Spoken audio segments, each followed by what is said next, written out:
Sirah Nabawiyah pada hakikatnya merupakan ungkapan tentang risalah yang dibawa oleh Rasulullah kepada masyarakat manusia. Dengan risalah itu, beliau mengeluarkan mereka dari kegelapan kepada cahaya, dari penyembahan terhadap hamba kepada penyembahan terhadap Allah, sehingga garis sejarah berganti dan kehidupan manusia di dunia ini berubah. Gambaran yang menakjubkan ini tidak mungkin bisa dihadirkan kecuali setelah membandingkan kondisi yang ada sebelum risalah ini dan apa yang terjadi setelah ia datang. Berangkat dari persoalan tersebut, sebelumnya kami akan mengemukakan uraian ringkas tentang bangsa Arab dan peradabannya sebelum Islam. Di samping itu, kami juga akan menguraikan sedikit tentang beberapa kondisi menjelang pengutusan Muhammad tuh. Letak geografis. Jazirah Arab menurut bahasa, kata Arab berarti padang pasir, tanah gundul, dan gersang yang tiada air dan tanamannya. Sebutan dengan istilah ini sudah diberikan sejak dahulu kepada Jazirah Arab, sebagaimana sebutan yang diberikan kepada suatu kaum yang disesuaikan dengan daerah tertentu, lalu mereka menjadikannya sebagai tempat tinggal. Secara geografis, Jazirah Arab dibatasi oleh Laut Merah dan Gurun Sinai di sebelah barat, Teluk Arab dan sebagian besar negeri Irak Selatan di sebelah timur, Laut Arab yang bersambung dengan Samudera Hindia di sebelah selatan, dan negeri Syam dan sebagian kecil dari negara Irak di sebelah utara. Meskipun ada kemungkinan sedikit perbedaan dalam penentuan batasan ini, luasnya membentang antara 1 kali 1,3 juta mil persegi. Jazirah Arab memiliki peranan yang sangat besar karena kondisi alam dan letak geografisnya. Sedangkan dilihat dari kondisi internalnya, Jazirah Arab hanya dikelilingi gurun dan pasir di segala sudutnya. Karena kondisi seperti inilah yang membuat Jazirah Arab seperti benteng pertahanan yang kokoh, yang tidak memperkenankan bangsa asing untuk menjajah, mencaplok, dan menguasai bangsa Arab. Oleh karena itu, kita bisa melihat penduduk Jazirah Arab yang hidup merdeka dan bebas dalam segala urusan sejak zaman dahulu. Padahal, pada waktu itu, mereka hidup bertetangga dengan dua imperium besar saat itu Romawi dan Persia, yang serangannya tak mungkin bisa dihadang andaikan tidak ada benteng pertahanan yang kokoh seperti itu. Hubungannya dengan dunia luar, Jazirah Arab terletak di benua yang sudah dikenal sejak dahulu kala, yang mempertautkan daratan dan lautan.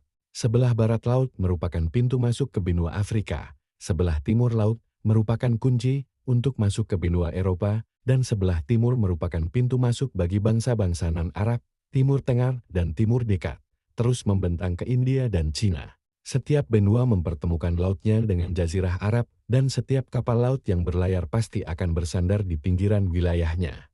Karena letak geografisnya seperti itu pula, sebelah utara dan selatan Jazirah Arab menjadi tempat berlabuh berbagai bangsa untuk saling tukar-menukar perniagaan, peradaban, agama, dan seni. Merujuk kepada silsilah keturunan dan asal-usulnya, para sejarawan membagi bangsa Arab menjadi 3 bagian, yaitu Arab Baidah, yaitu kaum-kaum Arab terdahulu yang sejarahnya tidak bisa dilacak secara rinci dan komplit, seperti Ad, Samud, Tasm, Judais, Imlak, Umayn, Juhum, Hadlur, Wabar, Abil, Pejasin, Hadramaut, dan lain-lainnya.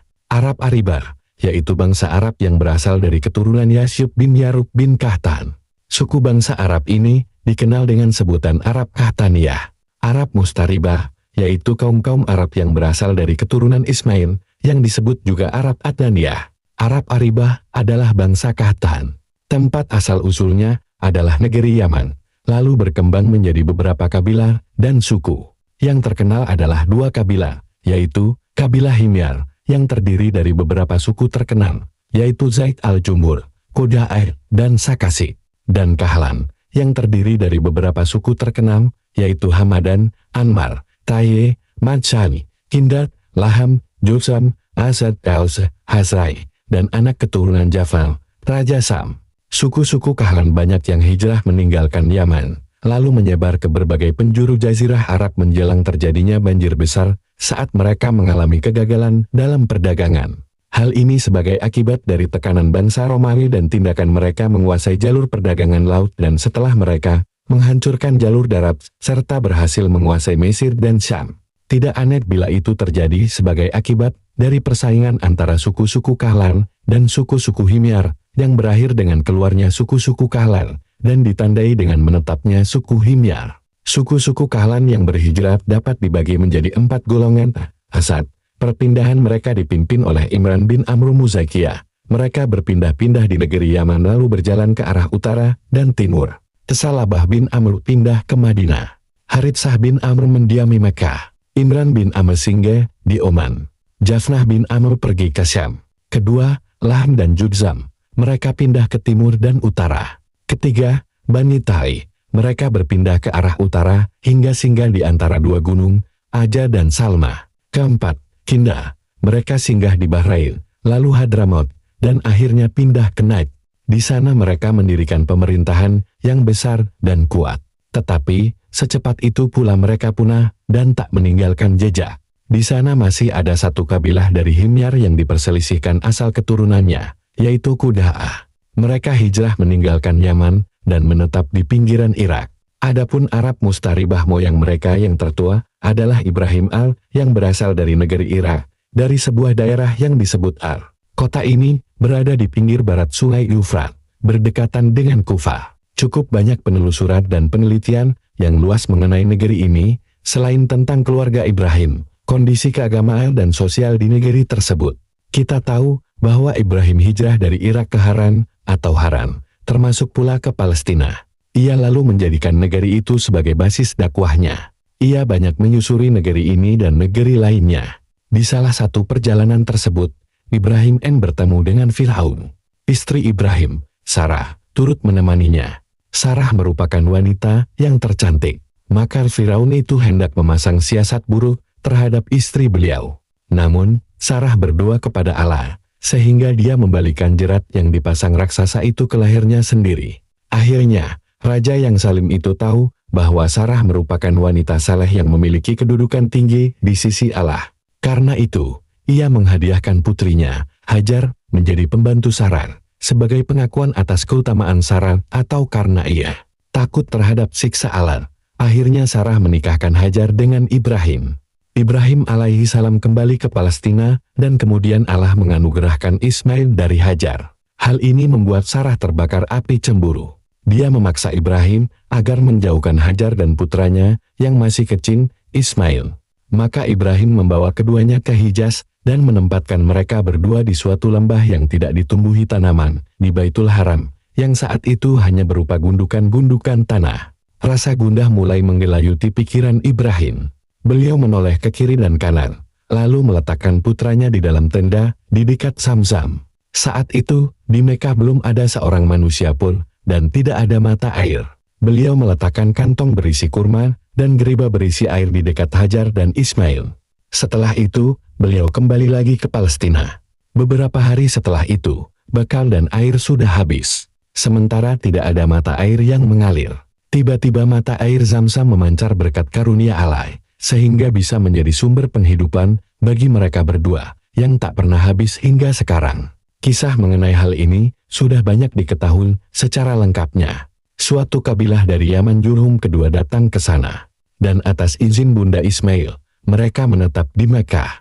Ada yang mengatakan, mereka sudah berada di sana sebelum itu, menetap di lembah-lembah di pinggir kota Mekah. Namun, riwayat Al-Bukhari menegaskan bahwa mereka singgah di Mekah setelah kedatangan Ismail dan ibunya, sebelum Ismail remaja. Mereka sudah biasa melewati jalur Mekah sebelum itu. Dari waktu ke waktu Ibrahim datang ke Mekah untuk menjenguk keluarganya. Tidak diketahui secara pasti berapa kali kunjungan yang dilakukannya. Hanya saja menurut beberapa referensi sejarah yang dapat dipercaya, kunjungan itu dilakukan sebanyak 4 kali. Pertama, Allah telah menyebutkan di dalam Al-Quran bahwa Ibrahim bermimpi bahwa beliau menyembelih anaknya, Ismail. Maka ia pun bangkit untuk melaksanakan perintah dalam mimpi itu. Tatkala keduanya telah berserah diri dan dia Ibrahim membaringkan anaknya atas pelipisnya, nyatalah kesabaran keduanya. Lalu kami panggillah dia, hai Ibrahim. Sesungguhnya kamu telah membenarkan mimpi itu. Sesungguhnya demikianlah kami memberi balasan kepada orang-orang yang berbuat baik. Sesungguhnya ini benar-benar suatu ujian yang nyata. Dan kami tebus anak itu dengan seekor sembelihan yang besar. Di dalam kitab Kejadian disebutkan bahwa umur Ismail 13 tahun lebih tua daripada Ishak. Dari rentetan kisah ini menunjukkan bahwa peristiwa itu terjadi sebelum Ishak lahir. Sebab, kabar gembira tentang kelahiran Ishak disampaikan setelah terjadinya kisah ini. Setidak-tidaknya kisah ini menunjukkan suatu kisah perjalanan Ibrahim sebelum Ismail menginjak remaja. Adapun 3 perjalanan lainnya telah diriwayatkan Al-Bukhari secara panjang lebar dari Ibnu Abbas secara marfu. 8 yang intinya adalah, kedua, bahwa sebelum remaja, Ismail belajar bahasa Arab dari kabilah Jurhum. Karena merasa tertarik kepadanya, maka mereka menikahkannya dengan salah seorang putri keturunan mereka. Saat itu ibu Ismail sudah meninggal dunia. Suatu saat Ibrahim hendak menjenguk keluarga yang ditinggalkannya. Maka beliau datang setelah pernikahan itu. Tatkala tiba di rumah Ismail, beliau tidak mendapati Ismail. Maka beliau bertanya kepada istrinya, bagaimana keadaan mereka berdua. Istri Ismail mengeluhkan kehidupan mereka yang melarat. Maka Ibrahim pun titip pesan agar istrinya menyampaikan kepada Ismail untuk mengubah palang pintu rumahnya. Setelah diberitahu, Ismail mengerti maksud pesan ayahnya. Maka Ismail menceraikan istrinya dan menikah lagi dengan wanita lain, yaitu putri Mudhad bin Amru, pemimpin dan pemuka kabilah Jurhum. Ketiga, setelah perkawinan Ismail yang kedua ini, Ibrahim datang lagi, namun tidak bisa bertemu dengan Ismail. Beliau bertanya kepada istri Ismail tentang keadaan mereka berdua. Jawaban istri Ismail adalah pujian kepada Allah. Lalu Ibrahim kembali lagi ke Palestina setelah titip pesan lewat istri Ismail, agar Ismail memperkokoh palang pintu rumahnya. Keempat, pada kedatangan berikutnya, Ibrahim bisa bertemu dengan Ismail, yang saat itu Ismail sedang merawat anak panahnya di bawah sebuah pohon di dekat Zamzam. Tatkala melihat kehadiran ayahnya, Ismail berbuat sebagaimana layaknya seorang anak yang lama tidak bersua bapaknya, dan Ibrahim juga berbuat layaknya seorang bapak yang lama tidak bersua anaknya. Pertemuan ini terjadi setelah sekian lama. Sebagai seorang ayah yang penuh rasa kasih sayang dan lemah lembut, sulit rasanya beliau bisa menahan kesabaran untuk bersua anaknya. Begitu pula dengan Ismail, sebagai anak yang berbakti dan saleh. Dengan adanya perjumpaan ini, mereka berdua sepakat untuk membangun Ka'bah, meninggikan sendi-sendinya, dan Ibrahim memperkenankan manusia untuk berhaji sebagaimana yang diperintahkan Allah kepada beliau. Dari perkawinannya dengan anak perempuan dari Mudhad, Ismail dikaruniai anak oleh Allah sebanyak 12, semuanya laki-laki, yaitu Nabat atau Nabayuta, Kaidar, Adbail, Mibsat, Besma, Duma, Mesya, Hadad, Taima, Yatur, Nafis, dan Kaiduman. Dari mereka inilah kemudian berkembang menjadi 12 kabilah, yang semuanya menetap di Mekah untuk sekian lama. Mata pencaharian utama mereka adalah berdagang dari negeri Yaman hingga ke negeri Syam dan Mesir. Selanjutnya kabilah-kabilah ini menyebar di berbagai penjuru jazirah, bahkan keluar jazirah. Seiring dengan perjalanan waktu, keadaan mereka tidak lagi terdeteksi, kecuali anak keturunan Nabat dan Kaidar. Peradaban anak keturunan Nabat bersinar di Hijaz Utara. Mereka mampu mendirikan pemerintahan yang kuat yang berpusat di Petra, sebuah kota kuno yang terkenal di selatan Yordania. Kekuasaan Nabat ini telah mencapai wilayah-wilayah terdekat dan tidak seorang pun berani memusuhi mereka hingga datang pasukan Romawi yang menghabisi mereka. Setelah melakukan penyelidikan dan penelitian yang akurat, As-Sayyid Sulaiman An-Nadawi menegaskan bahwa raja-raja keturunan Kasan, termasuk Aus dan Hazran, bukan berasal dari keturunan Qahtan, tetapi dari keturunan Nabat, anak Ismail dan keturunan mereka di negeri tersebut. Sementara itu, anak keturunan Kidar bin Ismail tetap tinggal di Mekah dan membina keluarga di sana hingga mendapatkan keturunan Adam dan anaknya Ma'adin. Dari dialah keturunan Arab Adnania masih bisa dipertahankan keberadaannya. Adnan adalah kakek ke-22 dalam silsilah keturunan Nabi. Disebutkan bahwa jika beliau menyebutkan nasabnya dan sampai kepada Adnan, maka beliau berhenti dan bersabda, para ahli silsilah nasab banyak yang berdusta. Beliau tidak melanjutkannya. Segolongan ulama membolehkan penyebutan nasab dari Adnan ke atas, dengan berlandaskan kepada hadits yang mengisyaratkan hal itu. Namun, mereka berbeda pendapat mengenai rincian nasab dengan perbedaan yang tidak mungkin untuk dikompromikan. Adapun peneliti senior Alamah Al-Qadi Muhammad Sulaiman Al-Mansurfuri menguatkan pendapat Ibnu Sa'ad sebagaimana yang disebutkan pula oleh At-Tabari, Al-Masudi, dan selain mereka di sejumlah tempat bahwa antara Adnan sampai Ibrahim Tigaman ada 40 keturunan. Ini menurut penelitian yang cukup mendalam. Keturunan Ma'ad dari anaknya Nizar telah berpencar kemana-mana.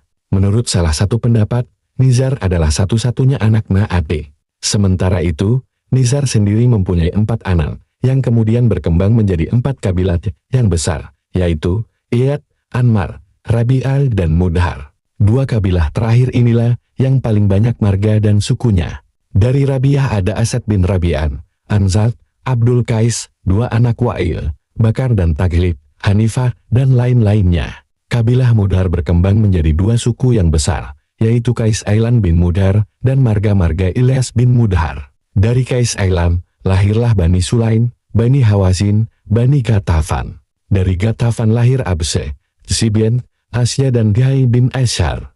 Dari Ilyas bin Mudhar ada Tamim bin Murar, Hudzail bin Mudrikah, Bani Asad bin Husaimah, dan marga-marga Kinanah bin Husaimah. Dari Kinanah lahirlah Quraisy, yaitu anak keturunan Fihr bin Malik bin An-Nadr bin Kinanah. Quraisy terbagi menjadi beberapa kabilah, yang terkenal adalah Jumul, Sang, Adid Masum, Taim, Suhrah dan suku-suku Qusay bin Kilab, yaitu Abdud Dar bin Qusay, Asad bin Abdul Uzza bin Qusay, dan Abdu Manaf bin Qusay. Abdu Manaf mempunyai 4 anak, Abdu Syams, Naufal, Al-Muttalib dan Hasim. Hasim adalah keluarga yang dipilih Allah bagi Muhammad bin Abdullah bin Abdul Muttalib bin Hasim. Rasulullah Shallallahu Alaihi Wasallam pernah bersabda, sesungguhnya Allah telah memilih Ismail dari anak Ibrahim, memilih Kinanah dari anak Ismail, memilih Quraisy dari Bani Kinanah, memilih Bani Hasim dari Quraisy dan memilihku dari Bani Hasim. Diriwayatkan dari Al-Abbas bin Abdul Muttalib bahwa ia berkata, Rasulullah Shallallahu Alaihi Wasallam bersabda, sesungguhnya Allah menciptakan makhluk, lalu menjadikan diriku sebagai sebaik-baik golongan mereka dan sebaik-baik 2 golongan, kemudian memilih beberapa kabilah. Lalu menjadikan diriku sebagai sebaik-baik kabilah, kemudian memilih beberapa keluarga, lalu menjadikanku dari sebaik-baik keluarga mereka. Maka aku adalah sebaik-baik diri dan sebaik-baik keluarga di antara mereka. Setelah anak-anak ada menjadi banyak, mereka berpencar di berbagai tempat di penjuru Jazirah Arab, masing-masing mencari tempat yang strategis dan daerah yang subur. Abdul Qais dan anak-anak Bakar bin Wa'il serta anak-anak Tamim pindah ke Bahrain dan menetap di sana. Sedangkan Bani Hanifah bin Sya'ib bin Ali bin Bakar pindah ke Yamamah dan menetap di Hijaz, ibu kota Yamamah. Semua keluarga Bakar bin Wa'il menetap di berbagai penjuru Yamamah, membentang hingga ke Bahrain. Taghlib menetap di Jazirah Eufrat dan sebagian anak keturunannya bergabung dengan Bakar. Bani Tamim menetap di Basrah. Bani Sulaim menetap di dekat Madinah. Dari lembah-lembah di pinggiran Madinah hingga ke Khaybar di bagian timur Madinah dan penghujung Hura. As-Saqif menetap di Taif, Hawazin di timur Mekah, di pinggiran Autas, antara Mekah dan Basrah. Bani Asad menetap di timur Taimah dan barat Kufah. Di antara mereka dan Taimah ada perkampungan Buhtur dari Taiye. Jarak dari tempat mereka ke Kufah bisa ditempuh selama perjalanan 5 hari. Nasibian menetap di dekat Taimah hingga ke Hawazin. Di Tihamah ada beberapa suku Kinanah, sedangkan di Mekkah ada suku-suku Quraisy. Mereka berpencar-pencar dan tidak ada sesuatu yang bisa menyatukan mereka, hingga muncul Qusay bin Kilab. Dialah yang elah menyatukan mereka dan membentuk satu sama lain yang bisa mengangkat kedudukan mereka.